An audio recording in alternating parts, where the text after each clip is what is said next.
आपके पास sp2 hybridisation, sp2 hybridisation में जिसमें एक s ऑर्बिटल और दो p ऑर्बिटल जब आपस में कंबाइन करते हैं ये sp2 हाइब्रिडाइजेशन शो करते हैं।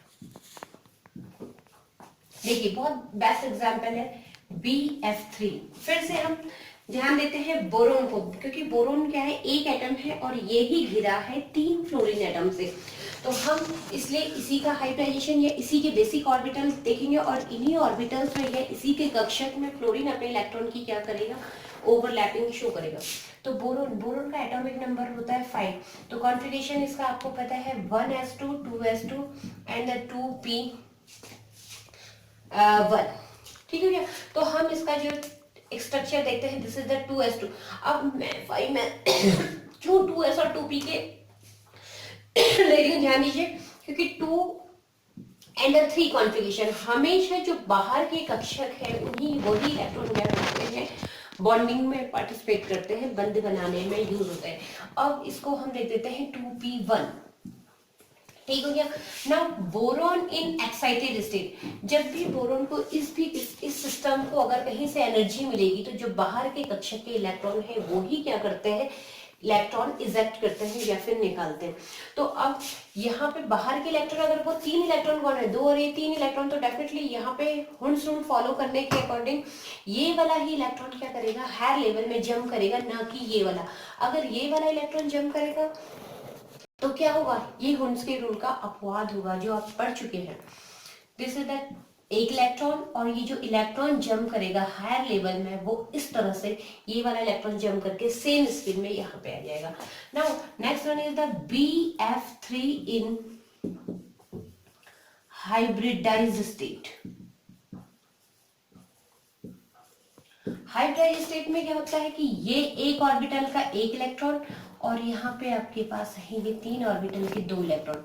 मैं फिर से आपको ध्यान दिलाना चाहूंगी, फ्लोरीन का स्ट्रक्चर क्या था, फ्लोरीन का atomic number 9, again 2 7 is the configuration. तो इस 7 इलेक्ट्रॉन में क्या होगा कि सिर्फ एक इलेक्ट्रॉन की इसको रिक्वायरमेंट है और जिससे इसका क्या हो जाता है, अष्टक पूरा हो जाता है।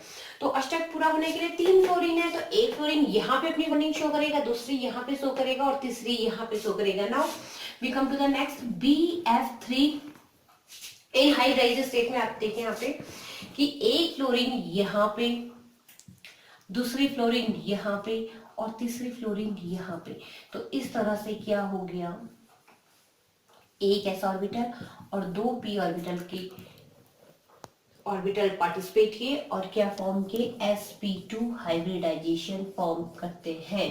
और sp2 हाइब्रिडाइजेशन में जिसमें कि s कितना है, 33% s कैरेक्टर है, बाकी रेस्ट ऑफ जितना भी कितना है ये 60% कैरेक्टर p ऑर्बिटल का है। अब थोड़ा सा ध्यान देने वाली बात है कि s ऑर्बिटल का स्ट्रक्चर हम इस तरह से बना लेते हैं और 2 p ऑर्बिटल सपोज ये है, this is the x axis, y axis and z। ये सपोज x एक्सिस है, this is the px plus x y z, this is the py। तो जब ये आपस में तीनों के तीनों कंबाइन करें, क्योंकि हमने बताया था कि 1s और 2p, ये s ऑर्बिटल है और ये 2p ऑर्बिटल है, जब भी ये आपस में कंबाइन करते हैं तो इनकी ऊर्जा का पुनर्वितरण होता है। अब ऊर्जा का पुनर्वितरण को हम इस तरह से दिखा सकते हैं, ये s ऑर्बिटल है और यहाँ पे ये p ऑर्बिटल है और ये क्या है, y ऑर्बिटल। तो जिसको हम इस तरह से भी शो कर सकते हैं, x y z। इनका फिर से ऑर्बिटल का क्या होता है, रीअरेंजमेंट। हम यहाँ पे कह सकते हैं this is the rearrangement of orbitals. Orbital का रीअरेंजमेंट होता है तो वो इस तरह से फॉर्म होते हैं।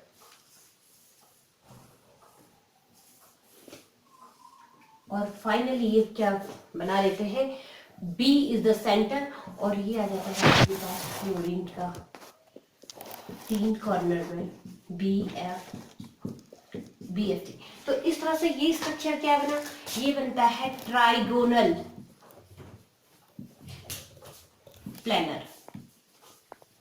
Trigonal planar. तो हाइब्रिडाइजेशन क्या करता है कि किन्हीं पर्टिकुलर कंपाउंड्स की यौगिकों के स्ट्रक्चर्स को भी प्रेडिक्ट करता है, उनकी स्ट्रक्चर के साथ साथ उनका हाइब्रिडाइजेशन भी फॉर्म करके दिखाता है।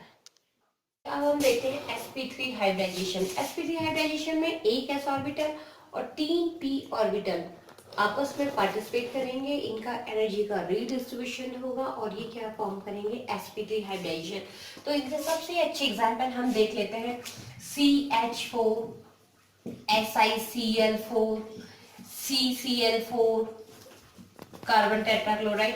तो सबसे पहले हम देखते हैं CH4 का एग्जांपल। देखिए कार्बन है, कार्बन का एटॉमिक नंबर होता है 6, इसका कॉन्फ़िगरेशन होता है 1s2 2s2 एंड 2p2। फिर से अब हम इसका स्ट्रक्चर इलैबोरेट करके देखते हैं। दिस इज द 2s2 का स्ट्रक्चर हम इस तरह से फॉर्म करेंगे एंड 2p2 का स्ट्रक्चर इस तरह से फॉर्म करेंगे। अब ये आप फिर कहेंगे कि मैम आपने सिर्फ 2s2 और 2p2 को क्यों लिया है, तो इसका भी रीजन है क्योंकि कार्बन का एटॉमिक नंबर 6 है और इसका कॉन्फ़िगरेशन होता है 2 और 4, जो आपने 10th में KLM सेल्स में पढ़ा हुआ है ना। तो इस तरह से सिर्फ क्या करेंगे, जो कार्बन की जो बाहरी कक्षा के इलेक्ट्रॉन है वही इसमें बॉन्डिंग में पार्टिसिपेट करते हैं। Now carbon in excited state, carbon की एक्साइटेड स्टेट में